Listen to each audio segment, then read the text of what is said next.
Jeremiah 9. This chapter is a lament from the prophet Jeremiah over the spiritual and moral collapse of Judah. It's filled with sorrow, warning, and deep yearning for the people to return to God. In verse 1, Jeremiah begins with a raw cry, "Oh, that my head were a spring of water." He's so grieved by the sin and destruction around him that he wishes he could weep endlessly. This shows his deep love for his people and the heart of a true intercessor. In verses 4 to 6, it's about corruption and deceit. The land is filled with lies, betrayal, and oppression. People can't even trust their own relatives. Truth has vanished from the land, and everyone is out for themselves. In verses 7 to 11, we read about God's judgment. Because of this deep corruption, God says He will refine and test His people. The land will become desolate.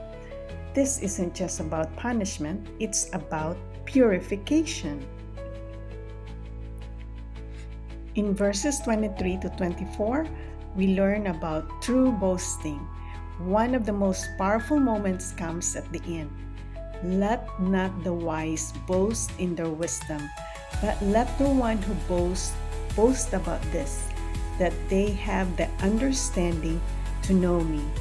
God is saying, what truly matters is not your achievements, riches, or strength, but knowing me and living in kindness, justice, and righteousness. In a world full of noise, fake news, and shifting values, Jeremiah reminds us to anchor ourselves in truth and integrity. Like Jeremiah, we're called to care deeply for our nation and community, not with judgmental hearts, but with brokenness and prayer. God is still looking for people who don't just believe in Him, but truly know Him. He delights in hearts that pursue justice, mercy, and humility. And Micah 6:8 echoes this. In summary, we hear a cry of a heart that's broken. The prophet weeps over a people who've forgotten the truth and a land filled with deceit. God's words are strong, but they're also full of mercy. He desires to refine, not destroy. And in the middle of it all, He tells us what really matters.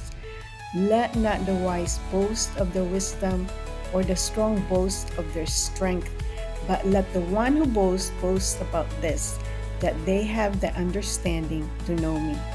The heart of faith is not about power, wealth, or influence. It's about knowing God, living with kindness, loving justice, walking humbly.